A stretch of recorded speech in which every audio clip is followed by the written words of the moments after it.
Olá, pessoal! Essa é mais uma aula aqui do canal e o tema é mudanças climáticas. Para você que chegou agora, inscreva-se e clique no sininho para receber as notificações dos vídeos que saem aqui quase que diariamente.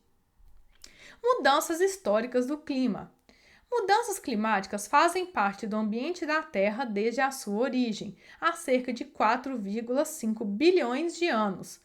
Os climas da Terra foram se transformando graças a um conjunto de fatores naturais, com as intensas atividades vulcânicas, glaciações e queda de meteoros que alteram a vegetação.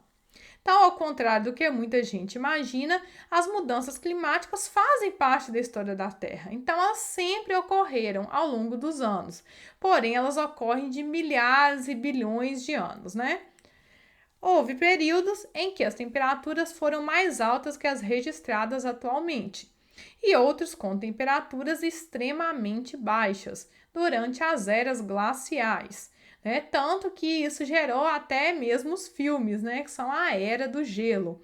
Um ponto interessante que a gente pode lembrar do filme é o fato de que os animais estão migrando para fugir dessa Era do Gelo que irá chegar. A pequena idade do gelo ocorreu entre os séculos 16 e 17, e com isso a Europa passou por sucessivas ondas de frio que contribuíram para crises de fome e revoltas sociais. Então nós temos que lembrar que isso não ficou apenas no passado da Terra. Até hoje podem acontecer grandes mudanças climáticas. Chuva ácida.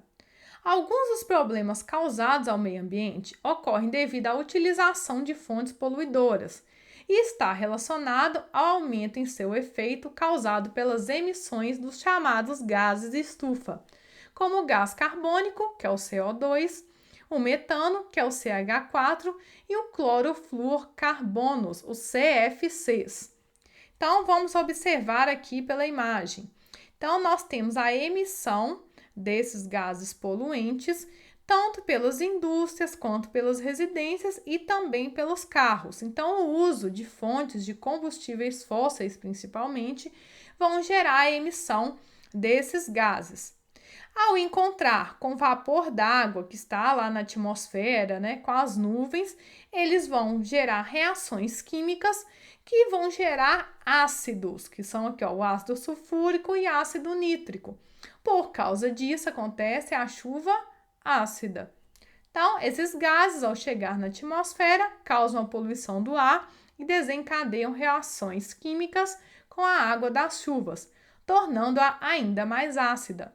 A chuva ácida prejudica o solo e a produção agrícola, acelera a corrosão, o desgaste de monumentos e edifícios. Aqui em Minas Gerais, nós podemos citar como exemplo os monumentos dos 12 profetas, que foi feito por Aleijadinho lá em Congonhas. Várias das estátuas aí dos profetas vêm sendo corroídas ao longo dos anos por essa chuva ácida. Então, alguns deles já têm falhas aí no nariz, na orelha, etc., por causa desse desgaste. Ilha de calor. O fenômeno das ilhas de calor ocorre principalmente nas grandes cidades e se caracteriza por diferenças de temperatura entre o centro e as áreas mais afastadas. A área central das cidades apresenta maior concentração de construções, principalmente os grandes edifícios, impermeabilização do solo, ou seja, asfalto, né, nas ruas. Uso intensivo de meios de transportes automotores, ônibus, carros, motos, né? E poucas áreas verdes. Então, por causa desses fatores, isso propicia gerar a ilha de calor. Para evitar a formação de ilhas de calor, é preciso criar e preservar áreas verdes, pois a vegetação favorece a manutenção da umidade do ar, amenizando a temperatura. Em muitas cidades são implantados os telhados verdes, com hortas e jardins instalados em telhados de casas e edifícios. Então, nós temos aqui um exemplo, né? A zona urbana é aquela que vai sofrer mais com o problema da ilha de calor. Esse fenômeno é muito comum, principalmente durante a época de inverno, no qual existe uma camada de poluentes que ficam como se fosse formando uma nova camada de nuvens de poluição que impede com o gás, o ar mais quente consiga sair desse local. Então, isso causa ali um grande calor, fica retido o calor naquele local. Efeito estufa. O efeito estufa é um fenômeno natural que garante a vida na Terra. Os gases presentes na atmosfera e o vapor d'água formam um tipo de escudo, mantendo o planeta aquecido com a temperatura média de 15 graus. Se o efeito estufa não existisse, essa temperatura giraria em torno de menos 18 graus. Então, o efeito estufa não é algo ruim, pelo contrário, é algo natural e que é bom para o planeta Terra. O problema que nós temos é o agravamento desse efeito estufa.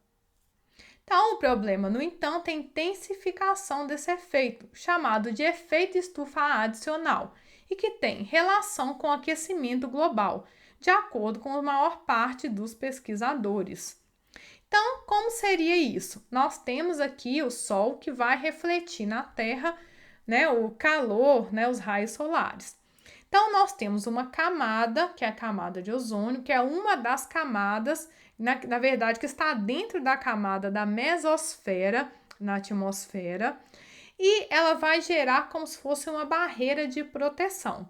Então, tanto ela vai impedir que os raios solares entrem diretamente na Terra sem nenhum tipo de filtro, e também ela vai impedir que o calor saia da Terra com muita facilidade. Então, graças a ela, a gente mantém uma temperatura média de 15 graus aqui na superfície terrestre. O problema, no entanto, é que se o gás, né, do ozônio for destruído, nós teremos a entrada desses raios solares sem nenhum tipo de filtro e nós, a partir daí, geraremos alguns problemas, como o aquecimento global. Então, quando os CFCs alcançam a atmosfera e destroem o gás ozônio, causam aumento do efeito estufa e o aquecimento global. Suas principais consequências são o degelo das calotas polares, que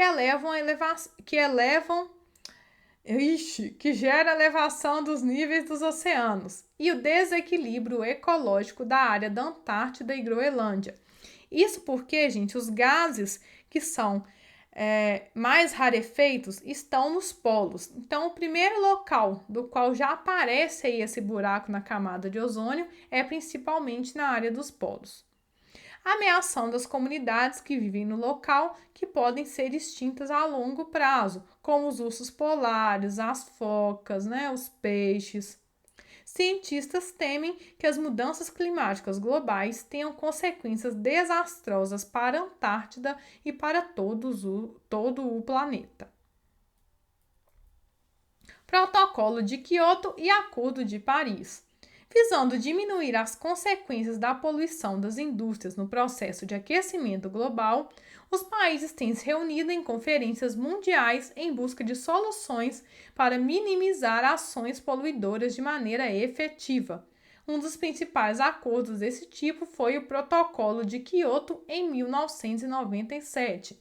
Então, podemos dizer que foi um acordo aí pioneiro nessa área de tentar diminuir a poluição, principalmente aquela vinda das indústrias. Um dos mais recentes encontros foi a Conferência das Partes, a COP21, ocorrida em Paris em 2014.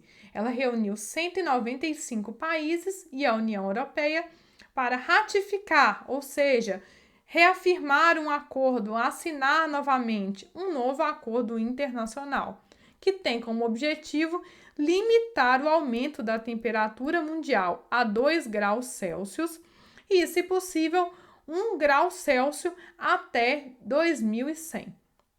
Com a diminuição de emissões de gases de efeito estufa, seria reduzido também o avanço do aquecimento global. Ok? Obrigado por terem ficado até o final dessa aula. Dê o seu like nesse vídeo, hein? E seja membro aqui do canal para ter direito a benefícios exclusivos. E até a próxima. Tchau, tchau!